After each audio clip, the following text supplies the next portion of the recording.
All right. The next discussion from Long Island Retro Gaming Expo that we did over the past weekend was an NWC cart.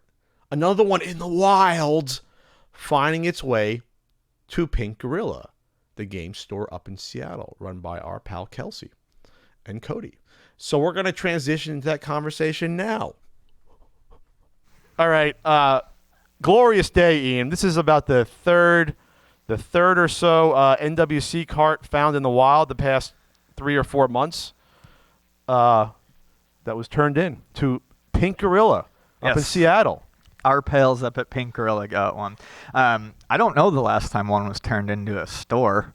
Probably. Well, I guess was it? There was the one in the that was turned into people that owned the store, but it was from the storage unit. That was a few months ago. We talked about that. Right. I thought there was one other one potentially that was found, but they're popping up. So this was number wasn't 208. What is it? It was what, 302? That looks way nicer than the one that got turned in. So Pink Gorilla Games owner Cody Spencer, they paid $13,000 for the cartridge. It was turned in by someone who didn't know what the value was, Ian. The value. So they had a bunch of games. It sounds familiar, Ian? Yeah. They had a bunch of games. They came into the shop. But it wasn't a bag of sports games. So Cody was nice to say, this is worth money. Otherwise, I could have bought it for probably a song and a dance. And then, they looked it up, and $13,000 is fair because they won't reveal how much the buyer. They moved this within about 24 hours after purchasing it. That's incredible. Yeah, that's insane. I would assume that they probably got 20 for it. At least. Yeah. At least. Even that condition, the condition was a little rough, but it doesn't matter. At this point, people are buying these up for an investment for the future.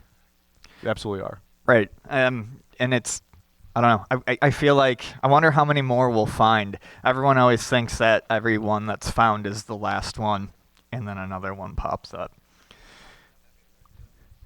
Yeah, it's all over. It's all over America. I mean, the fact that this one was in Seattle does not surprise me at all. Seattle seems to be... That's the Nintendo hotbed. That seems to be the place to find rare Nintendo stuff. But yeah, everywhere. Is there a definitive number of cartridges? Well, I keep seeing these articles that there was only 90 gray, and I don't know where that started from. They gave out 90 to the participants at the final, but I guess because of Wikipedia entries that people weren't questioning, every single article and IGN people are coming on in their videos talking about this story, saying there were 90 gray cartridges, and no.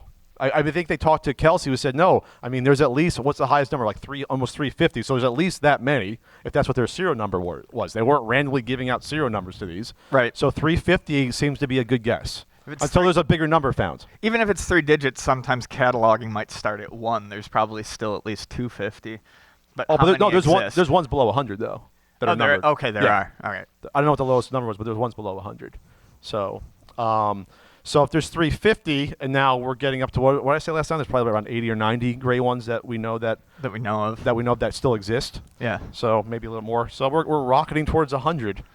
If one's found every 3 months, like this rate, this would be a $50 game in a couple weeks. I wonder when people are going to go to the junkyard and start kicking banana peels looking for the rest of them. Kicking banana peels? Kicking banana peels. Is that an old-timey Buffalo expression? No. Kicking banana peels? No, that just came from my head right this moment. You slip on banana peels potentially. No, you don't. Mythbusters did an episode on it, and you cannot slip on a banana peel. I recall a certain Path the NES Punk episode where Ian might have slipped on a banana peel. That was thrown by Donkey Kong. Yes, that was very real. That was very real. That was a real-life documentary. Man, filming that part was crazy. I fell on my ass bones so many times. But your bony buffalo butt? Is that what happened? My buffalo bone butt. Buffalo butt. It was all for the art, though. It was all for the art. Yeah, it was fun jumping over cans of baked beans. What was that, 2012-ish, 11? What is your obsession right now with 2012? Because every 13 years, something weird happened. Plus, that was the Mayan calendar thing. It would be really fun to live until 2112 for, Rush. The Rush album, 2112. I'm not familiar with that album. I'm sorry. Okay, then. Back to the NWC card, Ian. Where were we? We're talking about here ESA. This is done. Holy Grail. So our pals, Kelsey and Cody, running Pink Gorilla.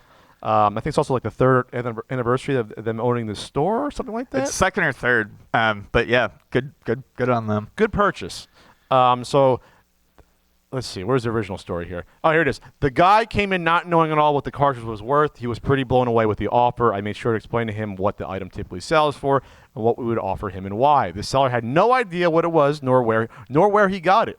It sounds like he collected NES games a little bit when collecting NES games had yet to grow in popularity. So we're talking probably like late 98, 90s. yeah, 99. Probably went to a garage sale. Former employee was selling a bunch of garbage, and And everyone was going off of Etler's list still. Mike Etler's list. Yeah. Or if they even knew what it was at that point. Maybe this guy didn't know what that list was. Good old Mike Etler in New Jersey. Let's see. Did they get this right about 90 cartridges? Yeah. No, they got it wrong, IGN. What a shock. While the Nintendo World Championships 1990 cartridge is often reported to have a limited run of 90 Gray, Pink Gorilla Games owner and co-director of the Video Game History Foundation, Kelsey Lewin, clarifies that, let's see, that as high as 348. Yeah, that makes sense. And 302 was the one they had in stock. So a situation that happened at Luna Video Games, 2 locations. Yeah, like, 10 years ago? It was 2000. Was it right after I moved in 2009 or 2010? I don't remember. It was 2009-ish, late 2009, early 2010. I think it was early 2010. I want to say like February 2010, something like that. Every time someone hears this story, no one's ever going to think it's a random sports game ever again. Yeah, well, you never heard from that guy who traded it in. Nope. Never came back. Maybe it's this guy. Maybe he's Left like me a bag, said I want some hookup cords. I was like, well, this looks like shit. Said fine, put the bag down, and it wasn't until I went through it 5 hours later that I was like, oh, fuck, that's what I think it is. maybe it's the NWC fairy. Maybe it's the same guy here. He just drops off a magical NWC card to random stores throughout the U.S. Like Johnny Appleseed, planting them as he goes. You leave a Sonic the Hedgehog 2 cartridge on your pillow, and then you see what happens at the store next day. That's what happens. I don't know what I'm talking about here. Nope. I don't know what I'm talking about. I'm rubbing off on you. You're rubbing off me. I'm insane now as well. Okay, it's the Holy Grail. I'm going to guess it went for probably $25,000. I think they talked to our pal Super Collector Steve Lynn in one of these articles, and they said at this point it's probably at least $25,000. Oh, here it is. Yeah, Steve Lynn says I'd say a minimum of $25,000 nowadays. That's probably low given the influx of buyers from the comic/card/coin world that I now know and deal with at convention. Dirty outsiders. Dirty outsiders. The valuing. Unwashed. Unwashed. Well, I don't know how they bathe, but all right. Anyway. And money. For the full story and how these cartridges existed, check out Frank Cifaldi's awesome history of the first Nintendo World Championships, or ask him on the floor. He's here at this convention. Yes. Hey, Frank, recount your story you wrote, 10 years ago on this.